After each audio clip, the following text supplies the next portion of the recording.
नमस्कार पवन जी। नमस्ते।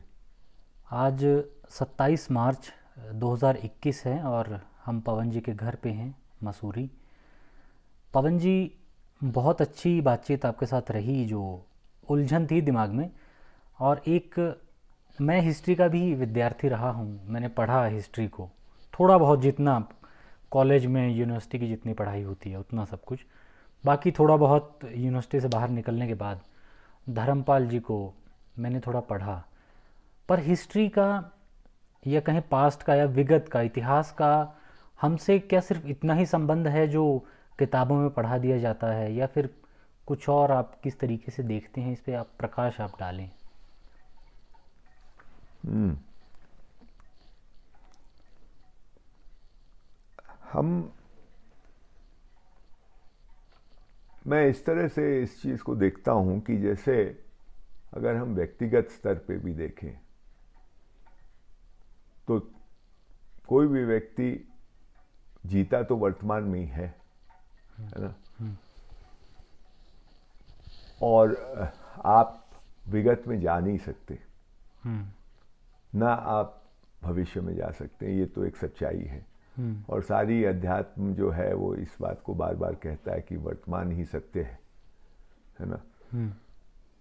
तो इसको तो कोई झुठला सकता ही नहीं है। ये एक बहुत सीधी सीधी सी बात है कि वर्तमान में ही हम जीते हैं।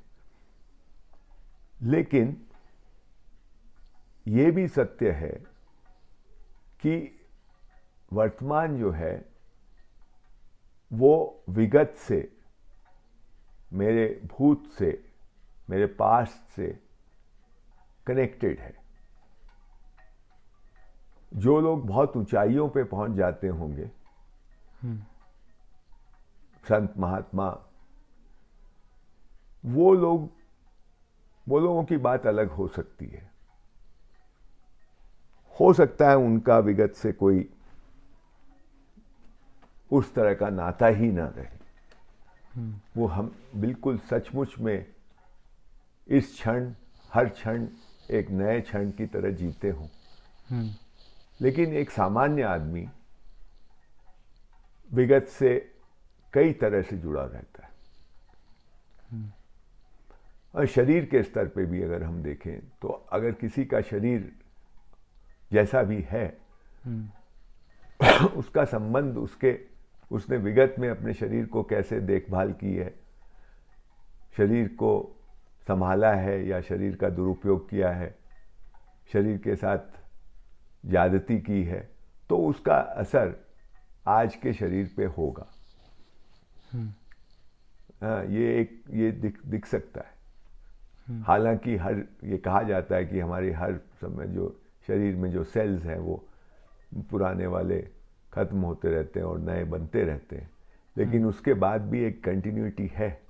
तो आपने अगर शरीर के साथ बहुत अच्छा उसका देखभाल की है पास्ट में, तो आपका स्वस्थ रहेगा शरीर, अभी भी स्वस्थ होगा। गारंटी नहीं है कि स्वस्थ ही रहेगा, लेकिन उसका एक संबंध दिखाई देता है। और अगर आपने दुरुपयोग किया है, उसके साथ अत्याचार किया है, तो वो भी, उसका भी असर आपके शरीर पे रहेगा। ये तो शरीर की बात हुई।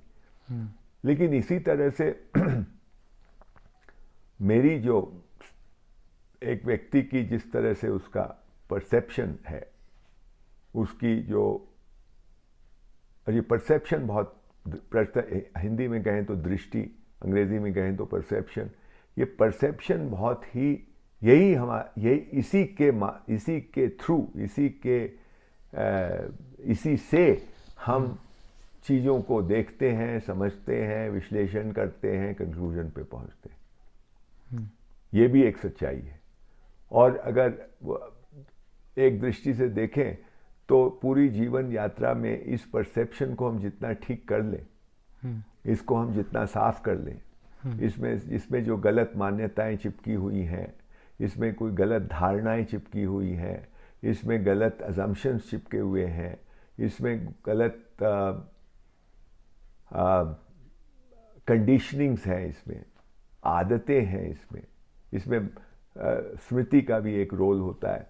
वो स्मृति को भी एक परसेप्शन ही है। मुझे क्या चीज़ याद रहेगी, मेरा पास्ट इतना बड़ा है, लेकिन उसमें से कुछ चीज़ों को मैं ज़्यादा याद रखता हूँ, कुछ चीज़ों को मैं भूल जाता हूँ, और जिन चीज़ों को मैं याद रखता हूँ वो सिलेक्टिव होती हैं, और उन सब का असर मेरे आज के मतलब परसेप्शन पे होता है, और परसेप्शन पे होता है तो मेरे कार्य व्यवहार पे होता है, क्योंकि मैं उसी तरह के निर्णय लेता हूँ, उसी तरह से चीज़ों को देखता हूँ। तो विगत को, पास्ट को आप इग्नोर नहीं कर सकते। पास्ट आपका जैसा भी है, जैसा भी रहा हो, हम नाम दें अच्छा रहा, हम नाम दें बुरा रहा, हाँ, या बहुत दुखी पास्ट था, बहुत अत्याचार हुए हमारे पास्ट में हम पे, या हम बहुत भाग्यशाली थे और हमारे साथ बहुत अच्छा जो भी कुछ हुआ पास्ट में, वो पास्ट मेरे आज के वर्तमान पे असर डाल रहा है दृष्टि के मार्फत।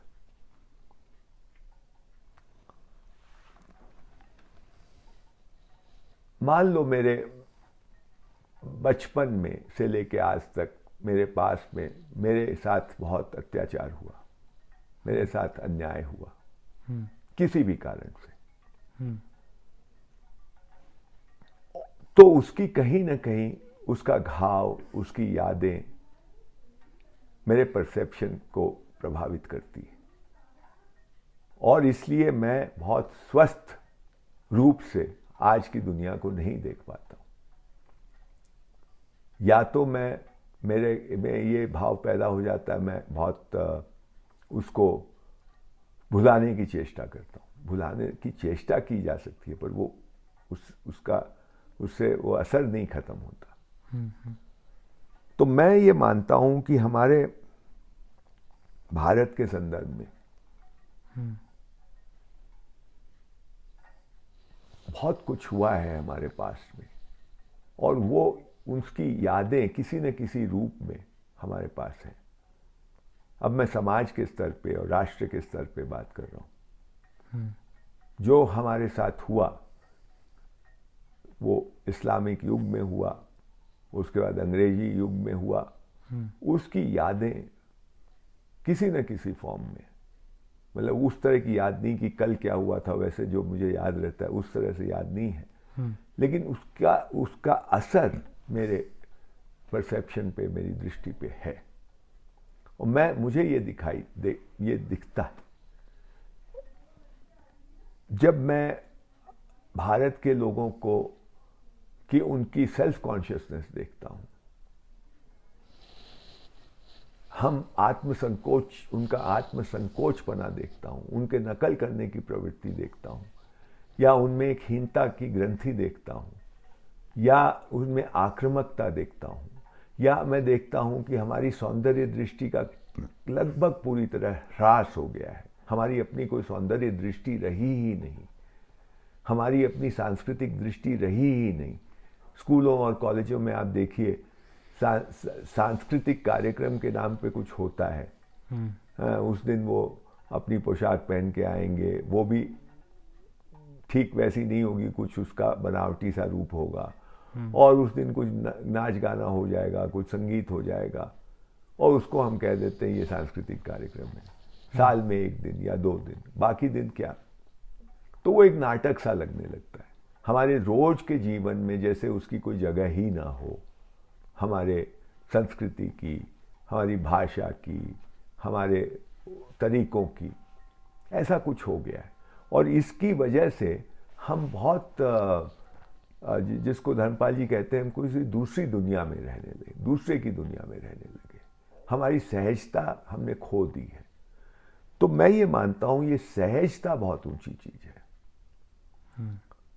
और सहज तब होगा, और सहजता का आत्मविश्वास से एक सीधा सीधा संबंध है।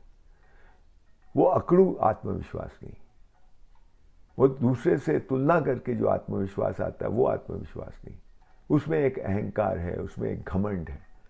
ये वैसी वाले आत्मविश्वास की मैं बात नहीं कर रहा हूँ, इस सहज आत्मविश्वास की बात कर रहा हूँ। मैं जैसा हूँ, मैं जो हूँ, उसके साथ मेरा रिश्ता ठीक है, मेरा अपने साथ रिश्ता ठीक है, और अपने साथ मेरा रिश्ता तब ठीक होगा जब मेरा अपने विगत के साथ रिश्ता ठीक होगा। अभी तो हम अपने विगत को छुपाते हैं, हम उसको डिनाई करते हैं या झूठ बोलते हैं। जो भी कुछ हुआ हमारे साथ इस्लामिक युग में, उसकी हम बात ही नहीं करना चाहते। हम बात करते हैं यमुना गंगा तहजीब की, हम बात करते हैं सूफ़ी गानों की, हम बात करते हैं सूफ़ी भजन की, हम बात करते हैं कबीर के भी भजन हमने वो चुन के लिए हैं जो सेक्युलर मानसिकता को ठीक बैठते। पर कबीर ने राम पर भी लिखा है, कबीर ने अपने गुरु पर भी लिखा है, कबीर ने भक्ति की बहुत सारी बातें की है। उस कबीर की हम बात नहीं करते। तो हम अपने हिसाब से हर चीज़ को इंटरप्रेट करते हैं। गांधी को भी अपने हिसाब से इंटरप्रेट करते हैं। ये एक प्रकार का झूठ है। क्यों है वो झूठ? क्योंकि हम उस सही बात, जो भी अत्याचार हुए, जो भी हमारे साथ नाइंसाफ़ी हुई, जो हमने दुख झेला, उसको हम देखना नहीं चाहते। भुला देने से वो समस्या हल नहीं होगी, उसको देखना पड़ेगा। देख करके उसके साथ एक स्वस्थ संबंध बनाना पड़ेगा। बिना देखे वो नहीं होगा, ऐसा मुझे लगता है। और ये हम नहीं कर रहे। तो पहले तो उसको देखा जाए, हमारे पास को, और देख करके उससे अगर वो दुखी घटना है, कुछ गलत हुआ हमारे साथ, तो उससे उबरने के उपाय हो सकते हैं, पर उसको डिनाई करके नहीं हो सकता। पवन जी, एक सवाल है, जो विगत की आपने बात की, तो विगत में इतने सारे अत्याचार हमले हुए हैं, वो चाहे इस्लामिक युग की बात हो, लड़ाइयाँ हुई हैं, वो चाहे अंग्रेज़ों के काल की रही हों, तो हम तो अगर याद करते हैं थोड़ा गुस्सा आता है, थोड़ा प्रतिकार की भावना आती है। वो चाहे अंग्रेज़ों के ख़िलाफ़ हो या दूसरों के ख़िलाफ़ हो, जिन्होंने भारत देश को या हमें लूटा, हमें तबाह किया, हमारी संस्कृति सभ्यता को एक तरीके से पीछे धकेला। और विगत की एक बात और भी याद आती है, जब धर्मपाल जी को मैंने पढ़ा तो उसमें तो बहुत समृद्धि थी हमारे पास, बहुत संपन्नता थी। तो विगत का एक मैं ये भी रूप देखता हूँ। तो इन दोनों नज़रियों को, इन दोनों सवालों को किस तरीके से एक सही रूप में देखा जाए, सही रूप में पहचाना और समझा जाए, आप थोड़ा बताएं इसके बारे में।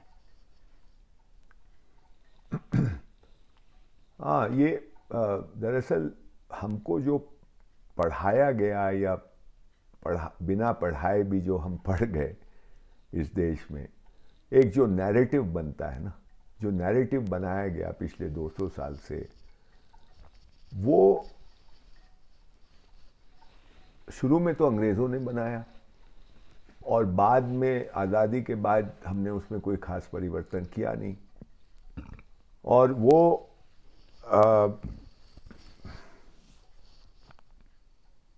हमें ये बात समझने की है कि अंग्रेज़ों ने हमारे इतिहास के साथ छेड़छाड़ करनी शायद 1830 या 1860 के बाद शुरू की।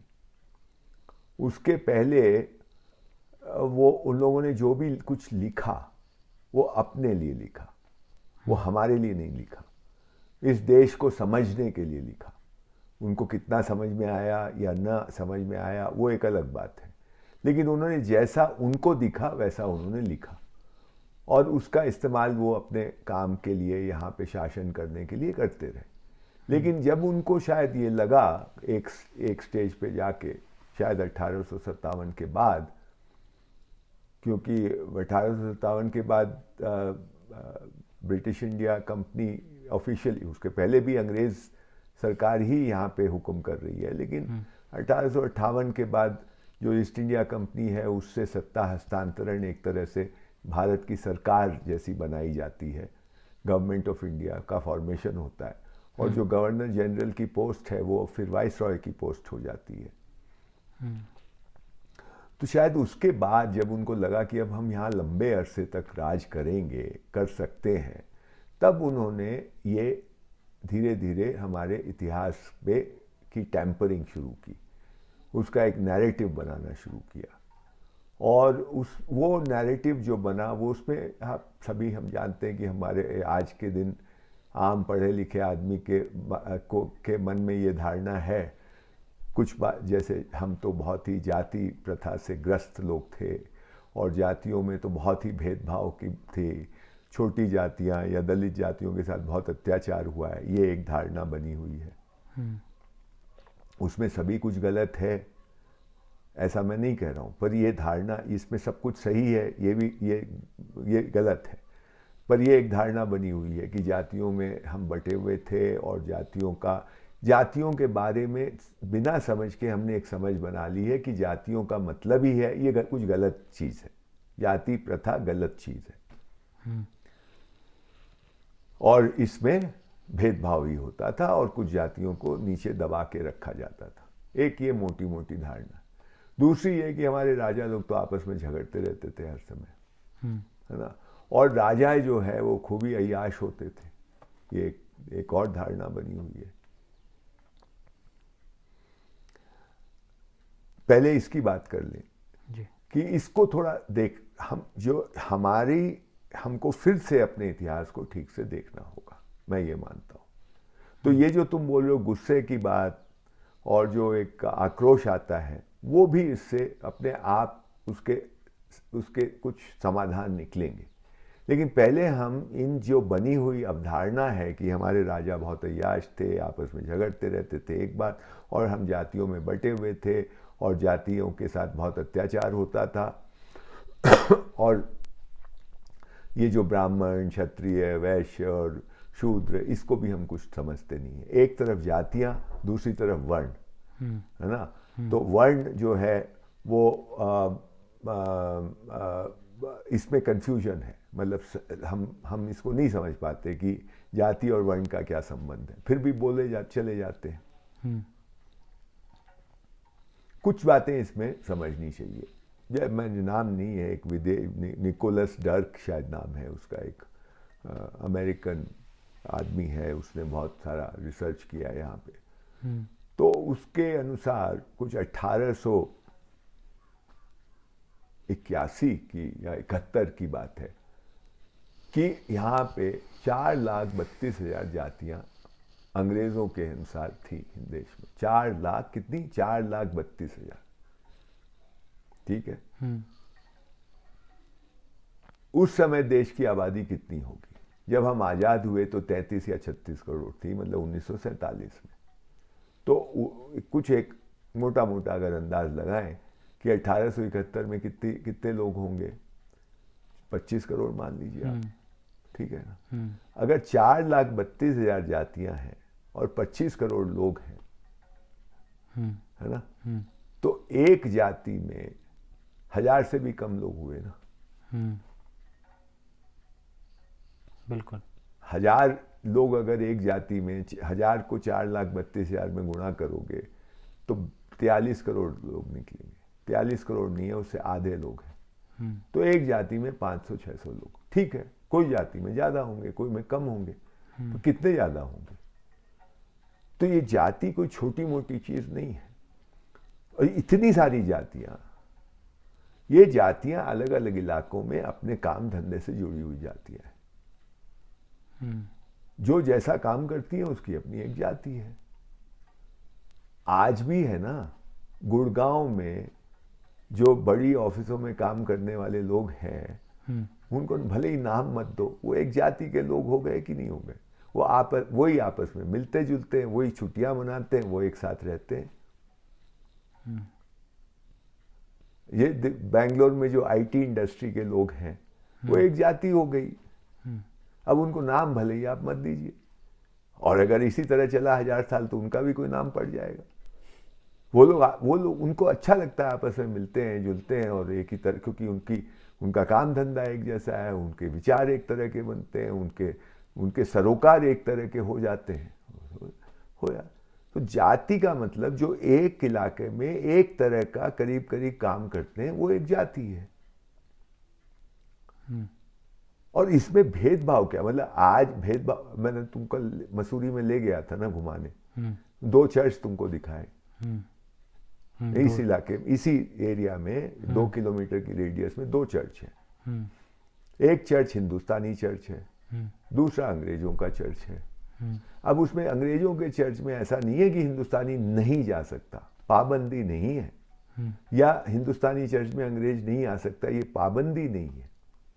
लेकिन तुम जाके देखो, अंग्रेज चर्च में ज़्यादातर सफ़ेद चमड़ी के लोग हैं, जाते हैं रविवार को जब उनकी सर्विस होती है। इक्का दुक्का कोई हिंदुस्तानी पहुंच जाता है। वो इक्का दुक्का कौन होगा जो अंग्रेजी ठीक से ठाक बोलेगा, जो वुडस्टॉक स्कूल में कोई टीचर का काम कर रहा होगा। पर जो नीचे तबके के लोग हैं, गरीब तबके के लोग हैं, या झाड़ू लगाते हैं, या सफाई का काम करते हैं, इत्यादि इत्यादि, और वो अंग्रेजी ठीक से नहीं बोलते, वो हिंदुस्तानी चर्च में जाते हैं। ये क्या है? हाँ, वो कहा तो ये जाता ना, उसमें कोई डिस्क्रिमिनेशन नहीं है, बोल के तो नहीं है, पर ऐसा है। तो ये हम अपनी जो भारत की चीजों को इन्होंने एक तरह से हाईलाइट करके दिखा दिया आपको। अमेरिका में न्यूयॉर्क में एक सेंट्रल पार्क है। मैं एक किताब, बहुत ही मुझे तो लगता है वो किताब को सबको पढ़ना चाहिए, और उसका हिंदी में भी अनुवाद होना चाहिए। अंग्रेजी किताब है the well and the reactor. उसके राइटर हैं विनर लैंगडन। वो टेक्नोलॉजी पे वो किताब है कि टेक्नोलॉजी कैसे आपके व्यवहार को संचालित करती है, इस बारे में वो है। स्पीड कैसे आपके व्यवहार को संचालित करती है, इस बारे में वो किताब, बहुत सुंदर किताब है। वो कहता है, जैसे एक उदाहरण के लिए, कि आप पैदल चल रहे हैं, एक जंगल है या नदी नाले हैं, आप पैदल चल रहे हैं और आप धीरे धीरे टहल रहे हैं, घूमने निकले, आपको हर पत्थर, है ना, हर कोई पेड़ गिरा हुआ है, टहनी गिरी हुई है, आपको वो खूबसूरत लगेगी, आपको अच्छा लगेगा उसको देख के, है ना। आप उसकी खूबसूरती को अमूमन आप उसको अप्रिशिएट करेंगे, और आप अब उसी रास्ते पे गाड़ी लेके निकलिए जो स्पीड पे चलती है। अब वो हर पत्थर, हर टहनी आपके रास्ते की रुकावट बन जाता है, ऑब्स्ट्रक्शन बन जाता है।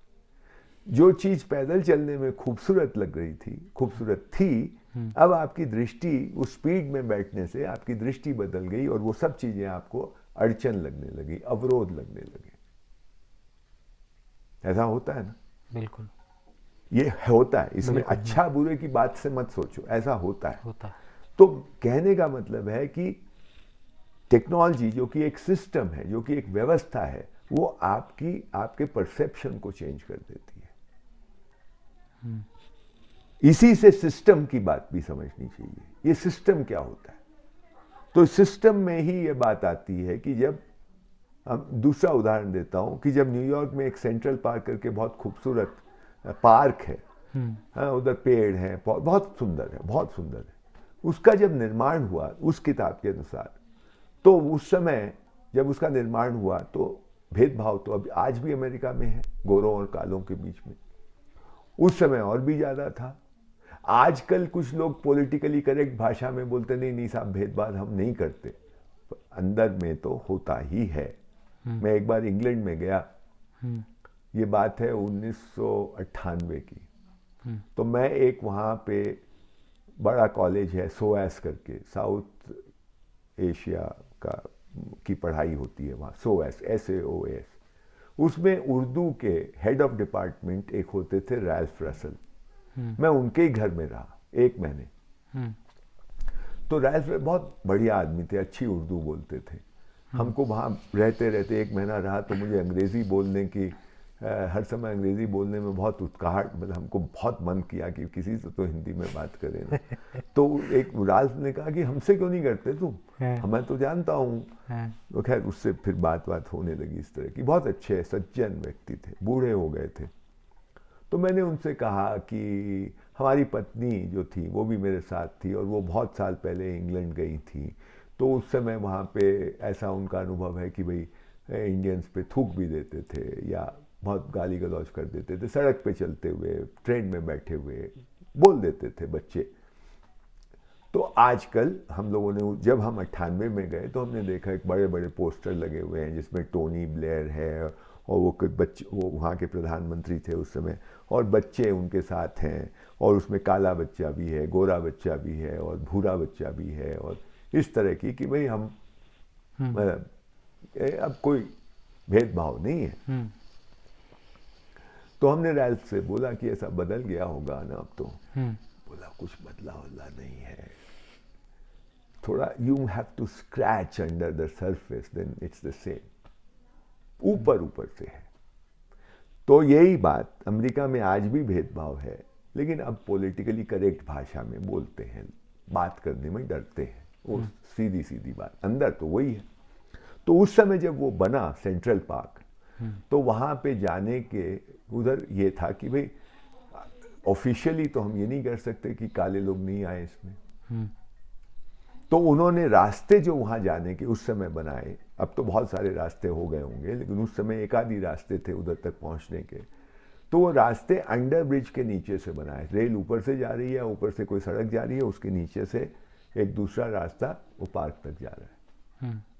और वो जो अंडर ब्रिज है उसकी हाइट जो है वो 8-9 फुट ही रखी। तो उस किताब के अनुसार उस रास्ते से बस नहीं जा सकती, क्योंकि हाइट कम है, अटक जाएगी, खाली गाड़ी जा सकती है। तो क्या मतलब इसका, भाई काले लोग ज्यादातर बसों में ही चलते हैं, गाड़ियों में तो गोरे ही लोग चलते हैं। तो आपने मना नहीं किया कालों को, लेकिन ऐसा कर दिया कि जिसमें वो लोग थोड़े बोले अरे कौन जाएगा यार इतनी दूर, छोड़। ये जो है, इस बात को हमको बहुत अच्छी तरह समझना चाहिए, हमारी व्यवस्थाएं किस प्रकार की थी और उसका इंटरप्रिटेशन इन लोगों ने किस प्रकार का किया। ये जाति को ऐसे बदनाम किया गया है, जातियां इनकी भी हैं। अगर आप लंदन में भी जाएं तो ईस्ट लंदन के लोग अलग तरह के मिलेंगे आपको, उनकी भाषा अलग तरह की मिलेगी। अंग्रेजी तो अंग्रेजी ही बोलते हैं, लेकिन भाषा अलग, मतलब उनका उच्चारण अलग होगा, उनका लहजा अलग होगा, उनके शब्दों के चुनाव अलग होंगे। और दूसरे जो अमीर जो सेंट्रल लंदन है वहाँ के लोगों का उच्चारण अलग होगा, उनका लहजा अलग होगा, उनके मुहावरे अलग होंगे। और वो जो ईस्ट लंदन वाले लोग हैं वो ईस्ट लंदन वालों से ही शादियां करते हैं 90%। किससे आप शादी करोगे, किसके साथ आप, जिसके साथ आपकी कंफर्टेबिलिटी हो। ये डिस्क्रिमिनेशन, हर समय इसको डिस्क्रिमिनेशन की तरह से देखने से गड़बड़ हो जाती है चीज। तुम, ये नेचुरल मानव स्वभाव है कि वो अपने जैसे के साथ ही दोस्ती करना चाहता है, अपने जैसे के साथ ही समय बिताना ज्यादा चाहता है। इसका मतलब ये नहीं है कि दूसरे के साथ डिस्क्रिमिनेशन कर रहा है, ये एक नेचुरल स्वभाव है। आपको कंफर्ट लगता है क्योंकि वो आपकी बात समझता है, आप उसकी बात समझते हैं। हमारे यहाँ बहुत साल पहले एक औरत काम करती थी, कई साल काम किया, अब बूढ़ी हो गई, रिटायर हो गई। आज की भाषा में वो हरिजन थी। अभी भी हमारे साथ, हम लोगों के साथ उसका संबंध है, उसके बच्चे आते जाते रहते हैं, खूब अच्छे बच्चे हैं, बढ़िया कर रहे हैं। तो एक दिन हम लोग खाने की टेबल पे बैठे थे और अनुराधा के, मेरी पत्नी के कोई दूर दराज के रिश्तेदार ने अपनी जाति से बाहर शादी कर ली थी। इसकी चर्चा टेबल पे हो रही थी और ये चर्चा हो रही थी कि उसके माँ बाप अब उसको, उससे रिश्ता नहीं रख रहे हैं क्योंकि उसने अपनी मर्जी से जाति के बाहर शादी की। ऐसी बात हो रही थी और हम लोग बोल रहे थे ये तो ठीक नहीं है वगैरह वगैरह। वो कमला, वो औरत, वो ये बात सुन रही थी, वो हम लोग को खाना दे रही थी और बात भी सुन रही थी। तो थोड़ी देर बाद वो बोलती है कि ठीक ही तो है, हमारी लड़की अगर हमारी जाति से बाहर शादी करे, ब्राह्मण से ही क्यों ना कर ले, हम भी उसका बहिष्कार कर देंगे। अच्छा, क्यों? क्योंकि वो हमारे काम की नहीं रहेगी। क्यों नहीं काम की रहेगी? कि भाई हमारे तौर तरीके उनको पता नहीं है, उनके तौर तरीके हमको पता नहीं है। अगर हमारी जाति में शादी करेगी तो वो हमारे काम की होगी, उसके रिश्तेदार हमारे काम के होंगे, क्योंकि वो हमारी बात को बिना बोले समझेंगे। हमारी ज़रूरतों को, हमारी आदतों को। जो जाति के बाहर होगा तो वो लोग हमारे तौर तरीकों को, हमारे चीज़ों को नहीं समझेंगे, हम उनके को नहीं समझेंगे तो हमारे काम की नहीं रहेगी। ये उसका व्यू पॉइंट था। मैं इसको सही गलत नहीं बोल रहा, पर ये भी एक व्यू पॉइंट है, इसको समझना पड़ेगा। तो ये जो बना है ना नैरेटिव अबाउट जाति, ऐसा ये नैरेटिव पूरी तरह सत्य हो इसको नहीं मान लेना चाहिए। हमको मनवाया गया है और हमने मान लिया उसको। इसी तरह राजा महाराजाओं की बात, हर एक जगह हमने देखा दस्तावेजों में, जैसे उदयपुर के राजा अंग्रेजों के आने के पहले अपने खजाने से 1000 रुपया महीने का ले सकता है अपने व्यक्तिगत खर्च के लिए, अपने और अपने परिवार के व्यक्तिगत खर्च के लिए 1000 रुपया महीना। अच्छा, ठीक है, बाकी जो है चल रहा है। अंग्रेज आते हैं, रेसिडेंट वहां आता है, वो उनको बोलता है कि ये क्या आप कर रहे हो, 1000 रुपया महीना लेते हो, 1000 रुपया दिन का लेना चाहिए आपको। राजा हो, हमारे यहाँ तो ऐसा होता है वैसा होता है। उसका 1000 रुपया दिन का, मतलब 1000 रुपया महीने से 1000 रुपया दिन का उसका कर दिया जाता है, 30 गुना। और वो जो है, हम लोग ये मानते हैं कि राजा जो मन में आए कर सकता है, ऐसा नहीं है। उसके सिस्टम है, कौन मंत्री बनेगा उसका एक सिस्टम है। राजा की मर्जी से मंत्री नहीं बनेगा, राजा को पूछा जा सकता होगा कि भाई ये 4 लोगों में से किसको आप पसंद करते, उसकी राय ली जाती होगी, लेकिन वो पूरी उसकी मर्जी चलती हो ऐसा नहीं है। सारी चीजों के कुछ ना कुछ नियम कानून है जिसके हिसाब से वो व्यवस्था चलती है। तो राजा 1000 रुपया महीने का लेता है, उसका दिन का कर दिया गया। और जब इसका दिन का कर दिया गया तो इसको समझ में नहीं आया मैं करूं क्या इतने पैसे का। तो वो कई दिनों तक पूरे शहर को, जोधपुर के शहर के लोगों को दावत पे बुलाता है, कई दिनों तक। उस पैसे को खर्च करना है ना, तो कैसे करें। बाद में ये अंग्रेज लोग उनको समझाते हैं कि भाई आप तो राजा हैं और आपको तो चीजें आनी चाहिए, हमारे राजा को देखो तो वाइन पीना है या नाचना है, जो वेस्टर्नाइजेशन का पूरा दौर। फिर उनकी वो गवर्नेसेस आती हैं, अंग्रेजों को नौकरी पे रखा जाता है उनको तौर तरीके सिखाने के लिए। तो एक तरफ तो अंग्रेज खूब सारा पैसा लेते हैं राजा से, नौकरी पे रखा गया, और दूसरी तरफ वो उनको तौर तरीके सिखा रहे हैं। ये सब हुआ। एक सीधी सी बात तुमको बता, हमको बहुत इतिहास पढ़ाया गया, हमको ये भी पढ़ाया जाना चाहिए। मैंने इस पर एक बहुत हल्की सी रिसर्च की है। राजस्थान के जितने 5 सितारा होटल हैं, जो महल थे कोई ज़माने में और अब 5 सितारा होटल बन गए, जोधपुर का है, उदयपुर का है, जयपुर का है, बीकानेर का है। आप इन महलों के ये पता कीजिए ये कब बने। किले की बात मैं नहीं कर रहा हूं, किले तो 15वीं शताब्दी में भी बने होंगे, 16वीं में भी बने होंगे, उसके पहले भी बने होंगे। आमेर का किला है, जयगढ़ का किला है, और किले हैं, कुंभलगढ़ का किला हो तो और भी पुराना होगा। लेकिन महल कब बने, मैं दावे के साथ कह सकता हूं कि ज्यादा से ज्यादा महल तो 20वीं शताब्दी में बने, 20वीं में, मतलब 1920-30 के आसपास। और कोई कोई महल आपको 19वीं शताब्दी के अंत के मिल जाएगा। मतलब सबके सब महल अंग्रेजों के आने के बाद बने हैं। और महलों की जिंदगी और किलों की जिंदगी में जमीन आसमान का फर्क है। अच्छा, हाँ, मैंने वो कुंभलगढ़ के किले में जाके देखा जहां राणा प्रताप पैदा हुए थे। कोठरी है 10 बाई 8 फुट की। तो किलों की जिंदगी कोई अय्याशी जिंदगी नहीं थी, कठिन जिंदगी थी। महलों की जिंदगी अय्याशों की जिंदगी थी। और ये सबके सब अंग्रेजों के आने के बाद बने। अब ये हमारे इतिहास में नहीं बताया जाता। तो आपकी एक अलग तस्वीर बनती है अपने विगत के बारे में, जाति के बारे में। ये एक वॉरेन हेस्टिंग्स ने एक कमिटी बनाई जाति के बारे में पता करने के लिए हिंदुस्तान की। उनको जाति समझ में नहीं आई ये क्या है। तो ये लोग दक्षिण भारत भी गए और दक्षिण भारत में जो चर्मकार जातियां हैं, परियार बोलते हैं उनको शायद, एक जाति है परियार जो चर्मकार है, उनसे ये लोग पूछते हैं, अंग्रेजों की जो कमिटी बनी, हु आर यू, आप लोग कौन हैं? उनका जवाब पता है क्या है? उनका जवाब है, we are brave soldiers, sometimes we make saddles. चमड़े का काम करते हैं, घोड़े की जीन सैडल बनाते हैं, but we are brave soldiers. क्योंकि ये बहुत सारी जातियां थीं जिनको ये काम दिया गया था गांव के स्तर पे कि आप जो है, हमारे गांव की सुरक्षा का भार आपका है।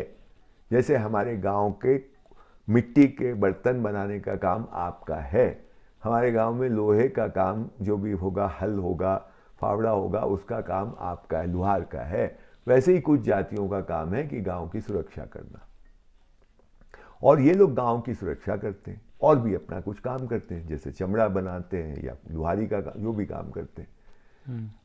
इनको लड़ाई लड़ना आता है, मजबूत लोग हैं। तो बाद में ये अंग्रेजों ने उन सबको डिसबैंड कर दिया, कोई जरूरत नहीं है इसकी, सुरक्षा तो वो करेंगे। इनकी सेल्फ इमेज ये है कि हम वी आर ब्रेव सोल्जर्स। आज उसी जाति के लोगों को पूछो, भाई आप कौन हैं, तो बोले हम तो दलित हैं, हमारे साथ तो अत्याचार हुआ, हम तो पिछड़ गए, हम तो पिछड़े हैं। हम वी आर ब्रेव सोल्जर्स वाली इमेज आप अपने बारे में क्या सोचते हैं, ये महत्वपूर्ण है। डीप डाउन, अकड़ू वाला नहीं कि हम तो पीएचडी हैं और हम तो डॉक्टर हैं और हम तो आईआईटी से हैं, ये वाली नहीं। हम we are brave soldier, I am brave soldier नहीं, वी आर ब्रेव सोल्जर। अब मैं तो बोलूंगा आई एम फ्रॉम आईआईटी, हम ये थोड़ी बोले वी आर फ्रॉम आईआईटी, तो फर्क है उसमें और इसमें। तो उनकी जातिगत पहचान ये है कि वी आर ब्रेव सोल्जर्स। आज उनकी जातिगत पहचान ये है कि हम तो पिछड़े हैं, हमारे साथ तो अत्याचार हुआ, तो हम पहले से बेहतर हुए या गड़बड़ हुए। ये बातों को हमको सोचना पड़ेगा। और जहां हमारा इतना डिस्टॉर्शन हुआ है ना, हमारे नैरेटिव में, हमारी जो अपने बारे में, विगत के बारे में जो हम सोचते हैं, उसमें इतना गड़बड़ हुआ है। तो और वो कहां से हम लाएं, क्योंकि इतिहास तो हमारे पास है नहीं उस तरह का। कुछ धर्मपाल जी ने लिख दिया, कुछ सुंदरलाल जी ने लिख दिया, कुछ अंग्रेजों ने भी लिखा है। वो रेजिनाल्ड रेनॉल्ड की मेरे पास एक किताब है, वाइट साहिब्स इन इंडिया, उसको पढ़ोगे तो तुमको समझ में आएगा क्या क्या हुआ है यहाँ पे। पर ये मेन नैरेटिव में नहीं है, लोग इनके बारे में जानते नहीं है, और इसमें भी छुटपुट है। तो हम लोगों को अपने विगत के ये चीज़ों को पढ़ के या देख कर, और अपने बुजुर्गों से और चीज़ों को देख, हमको इन चीज़ों पे प्रश्न चिन्ह लगाने पड़ेंगे कि भाई आप तो ये कह रहे हैं और यहां ये बात है, ये दोनों का मेल कैसे बैठता है। और आपको थोड़ा स्पेक्युलेटिव माइंड डेवलप करना पड़ेगा, थोड़ी कल्पना करनी पड़ेगी कि भाई ये ऐसे ऐसे ऐसे ऐसे, तो ऐसी एक पिक्चर उभरती है हमारे पास्ट के बारे में। और ये जो यहां तक आक्रोश की बात है, ये आक्रोश पहले समझा जाए हुआ क्या। और विगत के ऊपर आक्रोश करके कुछ नहीं होगा, क्योंकि विगत गया। आपको अगर समझदारी है आप में, तो आप सिर्फ उसको समझिए, क्यों हुआ, कैसे हुआ। और ये जो बिगड़ी है तस्वीर, मेन बात तो ये है कि ये जो था उससे अलग आपको दिखाया गया है, उसको ठीक करने की बात है। आपको अपने विगत के बारे में सही तस्वीर होनी चाहिए। अगर उसमें कुछ गड़बड़ भी है तो उसके साथ रिश्ता, संबंध ठीक बनाना पड़ेगा। मान लो जाति में कुछ प्रॉब्लम थे और होगा कुछ, ऐसा मैं नहीं कह सकता कि कोई भी डिस्क्रिमिनेशन नहीं होगा, कुछ भी गलत नहीं होगा, होगा, बिल्कुल होगा, लेकिन उसको समझ तो लें और काले गोरे में नहीं देखें ना। जैसे आज तो हमने पेंट कर दिया कि वो सब विगत हमारा सब गंदा ही गंदा था, रद्दी ही रद्दी था, और दूसरी तरफ फिर वो पेंट होने लगता है कि नहीं साहब हम तो बहुत महान थे और हम तो बहुत ही गौरवशाली थे। तो कहीं वो एक तरफ ये और एक तरफ वो, ये दोनों ही गड़बड़ है। तो हमको तो ठीक से समझ करके तटस्थ भाव से देखना चाहिए चीज़ों को, क्वेश्चन करने चाहिए, जो नैरेटिव बना है वो उस पर प्रश्न चिन्ह लगाने चाहिए, और अपने पास से हमको जुड़ाव करना पड़ेगा। क्योंकि बात यह है कि सभ्यतागत दृष्टि से अगर देखोगे तो पाओगे कि ये एक सभ्यता है जिसकी व्यवस्थाएं, हमने तो बाद में ही देखा गुरुजी रविंद्र शर्मा से जब उनके आसपास के इलाकों की बहुत सारी बातें सुनी तो लगा यार ये बात में बड़ा दम है, तो ठीक लगती है, क्योंकि हमने भी ये देखा है अपने बचपन में। लेकिन जिस तरह से गुरुजी उसको जोड़ रहे हैं हमने जोड़ा नहीं था, तो जैसे एकदम स्पष्ट हो जाता है फिर कि अच्छा ये हम करते थे, ये रिचुअल होता था, ये त्योहार होता था, ऐसा होता था, हम समझते थे ऐसे ही है, इसका कोई मतलब नहीं है। जब गुरुजी उसको बताए तो हमको समझ में आया अच्छा इसलिए ऐसा होता था, अच्छा इसका ये था। जो मेले ठेले होते हैं, तो मेले ठेले जो होते हैं हम तो खाली मेले ठेले देख लेते हैं, और मेले ठेले और ज़्यादा से ज़्यादा उसमें उसको सांस्कृतिक आया हम देख लेते हैं। लेकिन समझ में आया बाद में कि ये जितने मेले ठेले होते हैं तो उसका बहुत बड़ा रिश्ता वहाँ की अर्थव्यवस्था से था। एक जगह अगर कुंभ मेला हो गया तो उसकी उस स्थान की अगले 3-5 साल तक मौज हो गई सबको, इतना सामान बिक गया स्थानीय, हर चीज बिकी स्थानीय, वहां के लोगों की समृद्धि हो गई। अगले 4-5 साल तो कोई चिंता ही करने की जरूरत नहीं है। तो ये जितने मेले ठेले, और हिंदुस्तान में कितने हजारों मेले ठेले हो, पारंपरिक धार्मिक, इन सब का संबंध वहां की अर्थव्यवस्था से था। इस पक्ष को हम देखते नहीं। हम एक छोटी सी बात जो मैंने गुरुजी से सुनी, मैं कितने अर्थशास्त्रियों से मैंने पूछा है, वो लोग, उनके पास कोई जवाब ही नहीं होता। हिंदुस्तान में कितने 17-18 करोड़ आदिवासी लोग हैं, जिनको हम आदिवासी कहते हैं, होंगे ना, पूर्व से लेकर पश्चिम तक ये पूरी बेल्ट में है। आज भी इतनी दयनीय हालत के बाद भी उनकी महिलाओं के शरीर पे 1 किलो से लेकर 3 किलो चांदी होती है कि नहीं होती? नाक में होती है, गले में होती है, हाथ में होती है, पाँव में होती है, कमर में भी होती है चांदी। कम से कम 1 किलो, ज्यादा से ज्यादा 3-4 किलो। ये चांदी उनके पास कहां से आई? 1 किलो चांदी की क्या कीमत है मुझे नहीं मालूम आज के दिन, 40-50 हजार होगी, शायद इतनी है, ज्यादा भी हो, ज्यादा भी हो। तो अगर 1 किलो भी है तो 50 हजार तो अपने शरीर पे लेके चल रही है वो औरत, या 2 लाख रुपया, रुपए के हिसाब से देखें तो। ये आई कहां से चांदी? हिंदुस्तान में चांदी की खान शायद एक आधी हो तो हो, शायद उदयपुर के इलाके में। कैसे है? चोरी की उन्होंने, लूटा है उन्होंने। ये मतलब कोई अर्थशास्त्री देखते ही नहीं है। ये तो प्रश्न उठना चाहिए ना अपने विगत के बारे में कि ये चांदी आई कैसे इनके पास, क्या किया होगा इन्होंने? लूट खसोट तो नहीं की, फिर कहां से आई? और लूट खसोट की तो किससे की इतनी चांदी की? तो हम सही प्रश्न भी नहीं खड़ा कर रहे अपने विगत के बारे में। ये महलों की बात, एक भी महल हमको बताओ अंग्रेजों के पहले का, कोई मिल जाए तो मिल जाए एक आध, लेकिन अगर 100 में एक मिला तो उसकी क्या औकात है ना? इस तरह की तमाम चीजें को हमको जोड़ करके देखना चाहिए, और इस नैरेटिव पे प्रश्न उठाने चाहिए, और देखना चाहिए चीजों को क्या हुआ है। हमारे व्यवस्थाएं, हमारे इंस्टीट्यूशंस जो भी रहे हैं, उनकी बुनियाद में क्या रहा है, उनका उद्देश्य क्या रहा है? उनका उद्देश्य कंट्रोल करना रहा है आदमी को, या किसी पर्टिकुलर जाति को, या कुछ और भी रहा है? हमको तो यही बताया गया कि वो सब कंट्रोल करने के लिए था। अब मनुस्मृति की बात आप बहुत करते हैं, पर भारत में 17 स्मृतियां हैं। ये जो मनुस्मृति मनुस्मृति मनुस्मृति का झंडा लेके चलते हैं उसको पीटने के लिए, उनसे पूछो कि भाई एक ही स्मृति है कि और भी है? उनको नाम भी नहीं पता होगा। उनके दिमाग में मनुस्मृति ही है। और मनुस्मृति में क्या खाली वही लिखा हुआ है? तो हम लोग बहुत ही, मतलब अहंकार की कमी नहीं है, लेकिन हमको जो पढ़ाया गया बस उसको पढ़ लिया, उस पर कभी कोई प्रश्न ही नहीं लगाया, उसी तरह से सोचा, उसी तरह से देखा चीज़ों को, और अपने पास के बारे में एक गलत सलत जैसी भी एक तस्वीर बना ली। अगर हम उसको ठीक कर सके, और वो हो सकता है, आसान नहीं है पर हो सकता है, अगर वो ठीक थोड़ा होने लगे तो हम स्वस्थ होने लगेंगे। हम लोग देखो, मैं थोड़ा बहुत रिम्पोचे जी की वजह से तिब्बतियों के थोड़ा समझता हूँ, उन लोगों को बात होती है।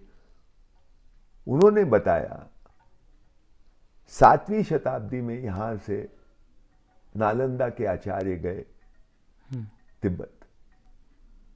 वहाँ के राजा ने कहा कि भाई अब हम तिब्बत में यही धर्म को फैलाना चाहते हैं, बौद्ध धर्म को। तो उन्होंने कहा कि इसके लिए आप लोग अपने शास्त्रों को यहाँ पे उसका प्रचार करिए। यहाँ के आचार्यों ने कहा कि उसका प्रचार करना भी है तो यहाँ, उसने तो कहा कि संस्कृत में ही करिए, लेकिन यहाँ के आचार्यों ने, नालंदा के भारतीय आचार्यों ने कहा कि नहीं नहीं, उसको अगर करना भी है तो वो आपकी भाषा में होना चाहिए। तिब्बती भाषा उस सेंस में नहीं थी, उसका ग्रामर नहीं था। तो यहाँ के आचार्यों ने वहां बैठ के तिब्बत में तिब्बत की ग्रामर बनाई भाषा की।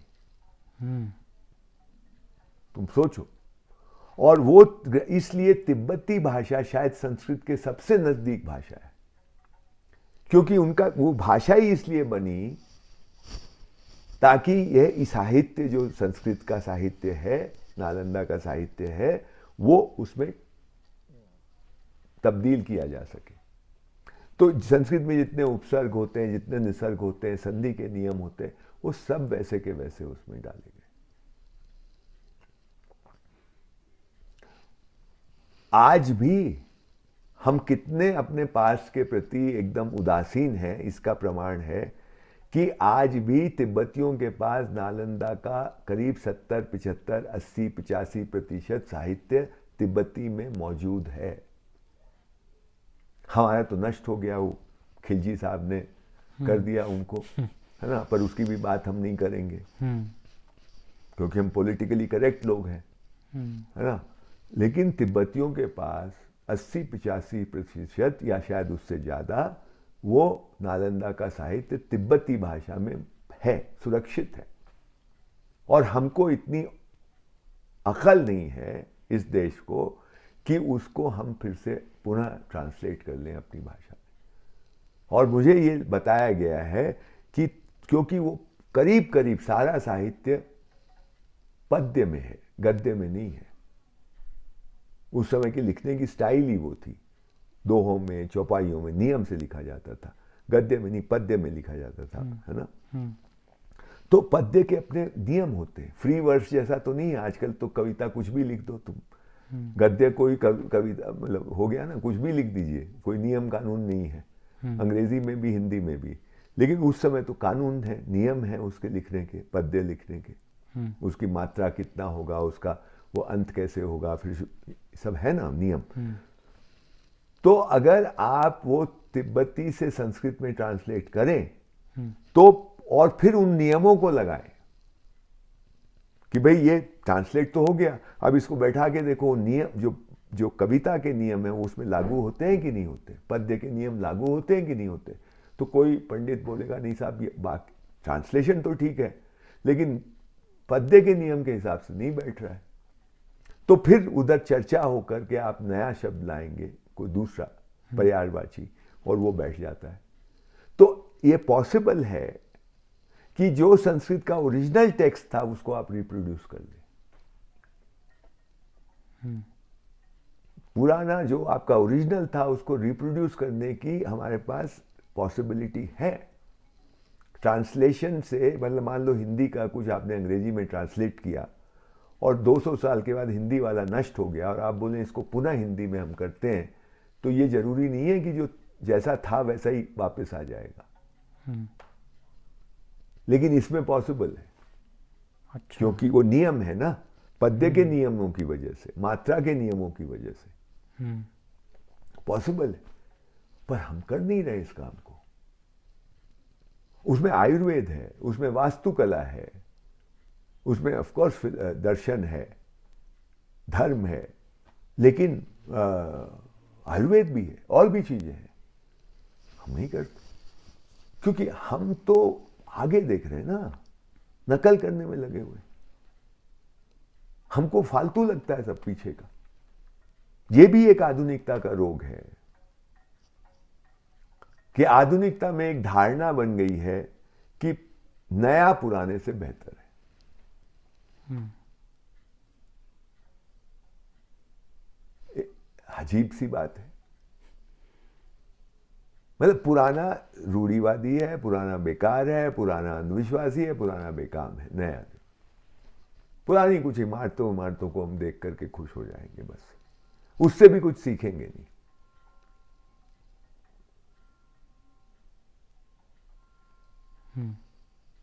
तो इस तरह की बहुत सारी चीजें हैं जिसको हमको अलग दृष्टि से देखना चाहिए। हमको डॉट्स को जोड़ना होगा, क्योंकि किसी ने लिखा तो है नहीं व्यवस्थागत तरीके से, व्यवस्थित तरीके से। तो इसलिए हम लोगों को प्रश्न भी खड़े करने पड़ेंगे। भाई आप ये कह रहे हैं, लेकिन ये तो वॉरेन हेस्टिंग वाला तो ये बोल रहा है, तो ये ऐसे कैसे बोल रहा है अगर उसके साथ इतना अत्याचार हो रहा है। मैं तुमको एक और बात बताता हूँ, अभी याद आई।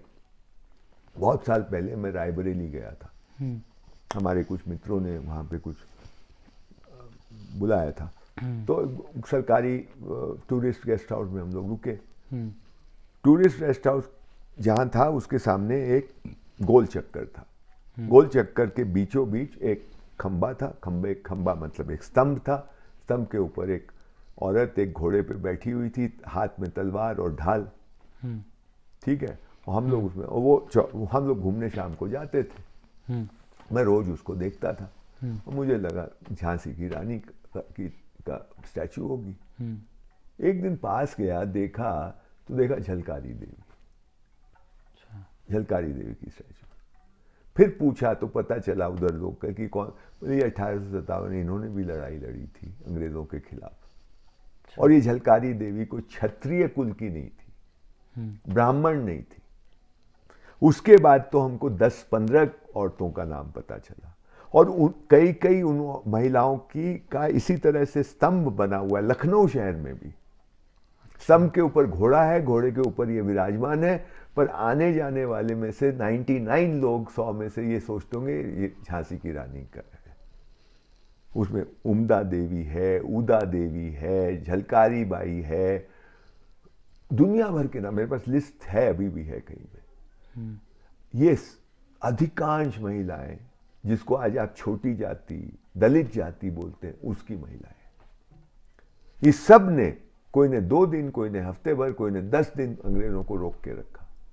और ये घोड़े पे सवार थी, तलवार चलाना जानती थी, ढाल हाथ में रहती थी, और इनके साथ 200, 300, 400 लोगों की टुकड़ियां रहती थी, सिपाहियों की, और वो टुकड़ियों में पुरुष भी रहते थे।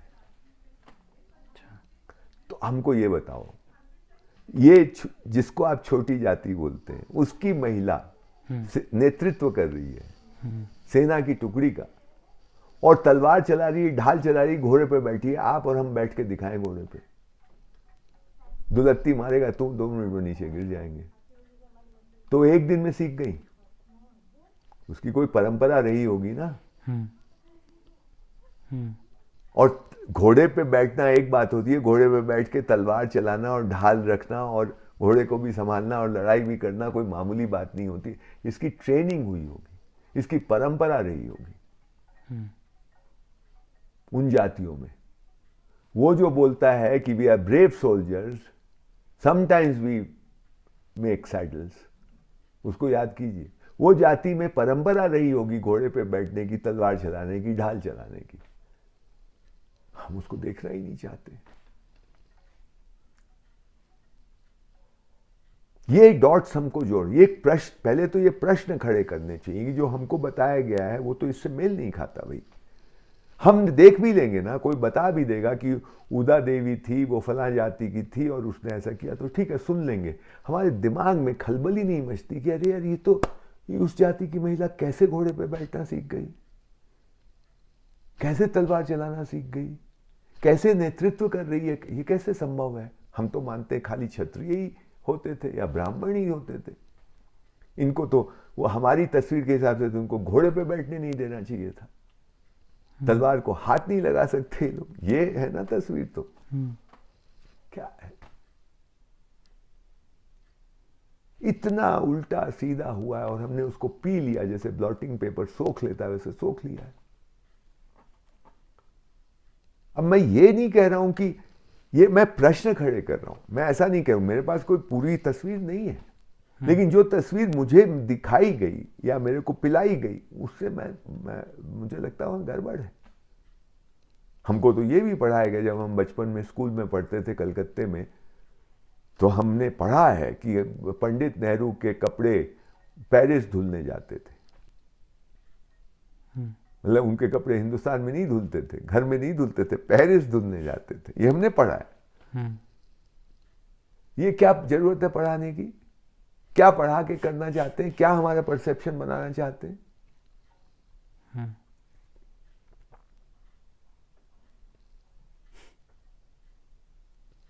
ठीक है। अच्छा पवन जी, एक छोटा सा सवाल और है कि आपने कहा ब्रेव सोल्जर की बात वो करते थे जो कभी कभार सैडल्स बनाते थे, तो उनका सफ़र ब्रेव सोल्जर से लेके दलित तक कैसे हुआ? क्या रहा वो सफ़र? मुझे नहीं पता क्या रहा वो। उस टाइम दलित तो नया नाम है, उस टाइम तो जो जाती है परियार जाती है, वो थोड़ी ना अपने को दलित कहते हैं। तो नई आइडेंटिटी दे दी आपने, पहले शेड्यूल कास्ट की दे दी, फिर आपने दलित की दे दी।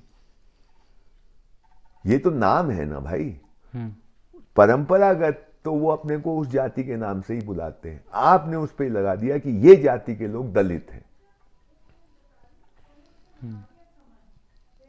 मैं ये कह रहा हूं कि जो मुझे दिखता है उस समय के हिंदुस्तान, अलग अलग क्षेत्र में अलग अलग काम करने वाले लोगों की अपनी अपनी जाति है। उस काम से उस जाति का संबंध है, जो काम वो कर रहे हैं। और रविंद्र शर्मा ये कहते थे कि वर्णों में जाति नहीं है, जाति में वर्ण होते थे। अच्छा। हाँ, और ये बात मुझे ठीक लगती है,